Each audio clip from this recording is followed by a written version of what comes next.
Déjà jeudi, oui. Qu'est-ce que le temps passe si vite? Landry Salanon, déjà au rendez-vous pour nous faire le point des faits marquants. L'actualité, mais relayée par les canards. Landry Salanon, bonjour. Bonjour, Joël Etendu. Alors, qu'est-ce qui fait la spécificité de cette journée en termes d'information? Écoutez, ça grogne toujours sur le plan social avec ces récriminations des différents travailleurs et aussi la position du gouvernement quant à l'augmentation ou pas de la question du SMIC. Il faut s'attendre à rien, en tout cas pour le moment. C'est la position du chef de l'État, Patrice Talon, relayée par son porte-parole du gouvernement. Ça grince beaucoup. Les journaux reviennent évidemment sur ces informations qui pourraient rassurer également d'autres pour élever des protestations.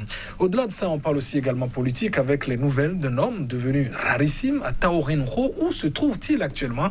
En tout cas, des journaux continuent donc de s'interroger sur la présence ou non, j'allais dire la position réelle de cet acteur politique. On se souvient qu'il y a eu donc, en tout cas, beaucoup de déboires avec la justice. Il avait été donc évacué pour pouvoir se soigner.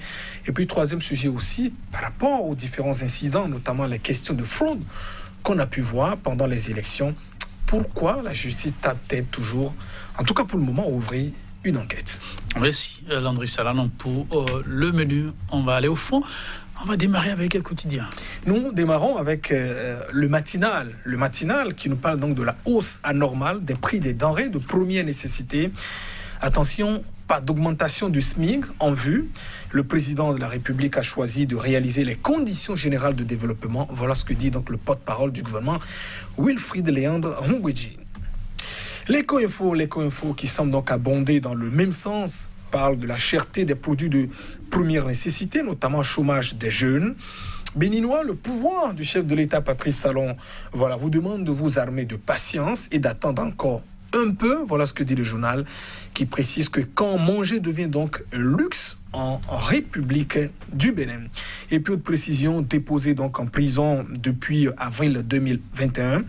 Alessandre Rontondi et puis Joseph Tamayon seront jugés. Ce sera le 9 août prochain.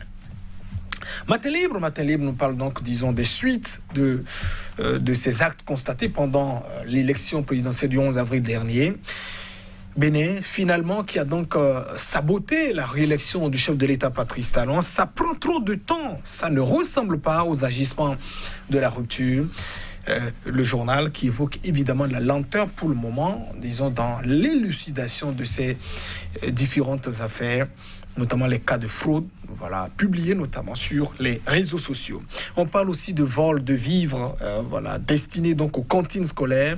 Le mal persiste malgré la prison, voilà ce que dit donc le journal, où sont évidemment les causes de ces différents vols.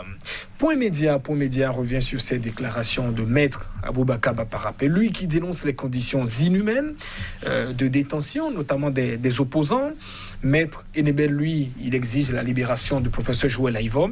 Et de son côté ou de leur côté, les avocats de Rekia Madougou portent plainte. Voilà ce que nous rapporte donc le journal Point Média.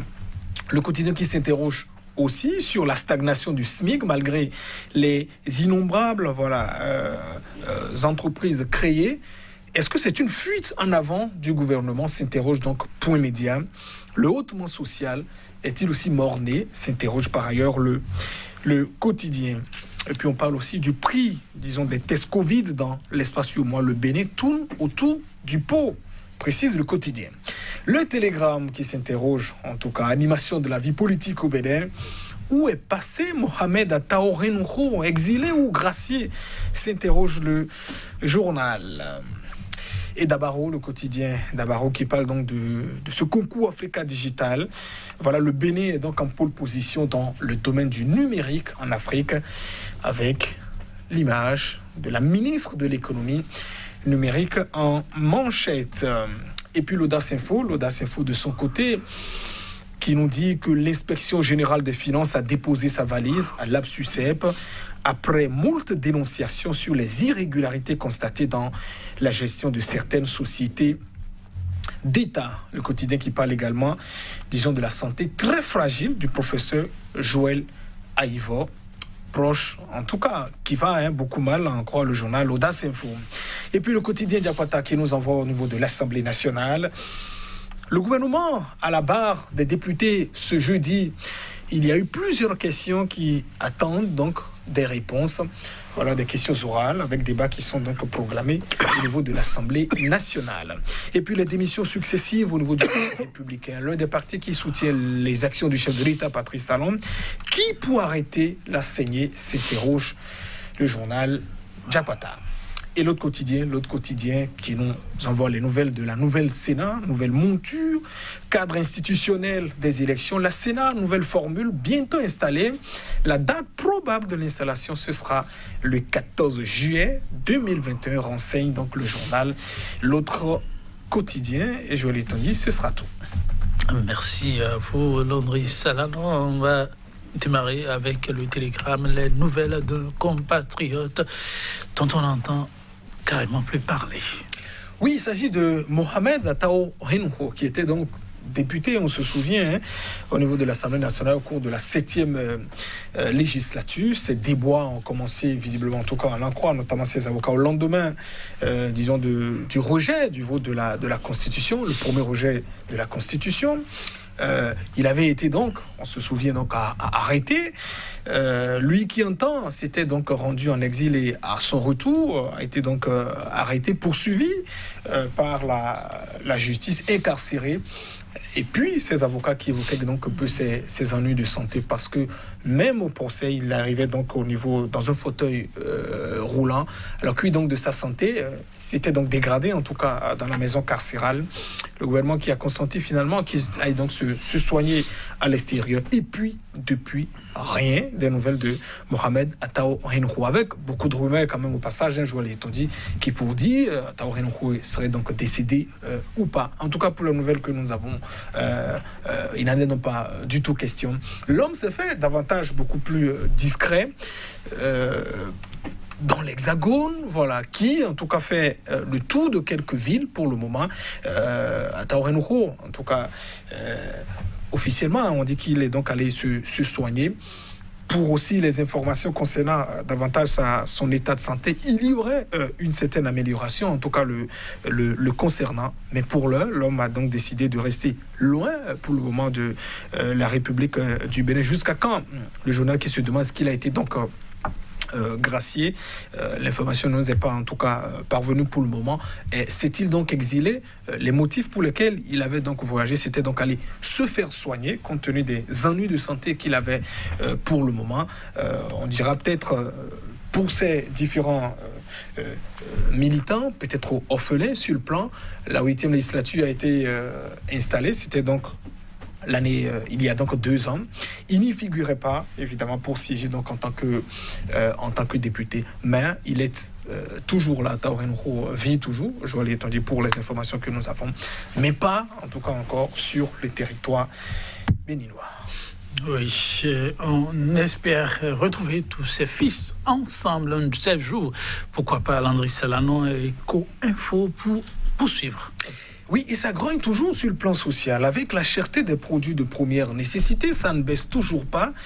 En dépit de l'arraisonnement de plusieurs camions par le gouvernement, qui dit lutter désormais contre la sortie frauduleuse de ces produits, ce qui crée donc une certaine raréfaction sur le terrain pour engendrer sans doute la hausse des produits de première nécessité. En dépit de ces mesures du gouvernement, ça ne tombe toujours pas. Et cette polémique qu'on a eue aussi, en tout cas sur la question de l'augmentation du SMIC, qui n'est donc pas une question qui n'est pas nouvelle. Souvenez-vous, le chef de l'État, Patrice Talon, quand il avait reçu les différentes centrales, les responsables des centrales syndicales au niveau du palais de la présidence de la République, où il essayait quand même d'afficher un peu sa position en disant si j'ai des dettes à payer et on me dit peut-être je dois augmenter le SMIC, il dit moi Patrice Talon, l'option que je fais c'est que je paye d'abord les dettes et après on parle peut-être de question d'augmentation. Reste que, même si c'est une option du gouvernement, reste que la situation sociale aujourd'hui des travailleurs, elle s'est beaucoup dégradée. On se souvient, beaucoup ont perdu leur emploi, on dit. Et d'ailleurs, la vie est devenue de plus en plus chère. Et depuis 5 ans d'ailleurs, sinon bientôt 6 ans, pas en tout cas un seul coupé qu'augmenter sur la question des SMIC des différents travailleurs. Il est vrai, actuellement le SMIC est à 40 000 francs CFA.